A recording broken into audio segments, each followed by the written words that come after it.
Firing હત્યા case shooter સહિત 4 આરોપીઓને પોલીસે જાહેરમાં ઉઠક બેઠક કરાવી માફી મંગાવી। પાટણના ફાયરિંગના હત્યા કેસમાં 4 ઝડપાયેલા આરોપીઓનું રિકન્સ્ટ્રક્શન કરાયું। 4 આરોપીઓને જાહેરમાં ઉઠક બેઠક કરાવી માફી મંગાવી।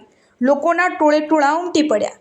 પાટણ શહેરના નીલમ સિનેમા નજીક ધોળા દિવસે થયેલ ફાયરિંગ મામલો। આ ફાયરિંગમાં એક વ્યક્તિનું મોત બાદ ફાયરિંગ કરનાર આરોપીઓ ફરાર।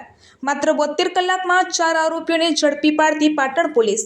ઝડપાયેલા આરોપીઓ 1 ઝહીર ઉર્ફ ખોખરો મૂળ રહે સિદ્ધપુર, હાલ રહે બુકણી પાટણ। 2 શાહિદ સાજિદ શેખ રહે બુકડી પાટણ। 3 ઇમરાન મોહમ્મદ બલોચ રહે બુકડી પાટણ। 4 એઝાઝ ઉર્ફ વેતિયો રહે નીલમ સિનેમા પાટણ। ચારેય આરોપીઓ ગુનાહિત પ્રવૃત્તિઓ સાથે કુખ્યાત છે। ઝડપાયેલા આરોપીઓનું બપોરે ઘટના સ્થળે કરાયું રિકન્સ્ટ્રક્શન।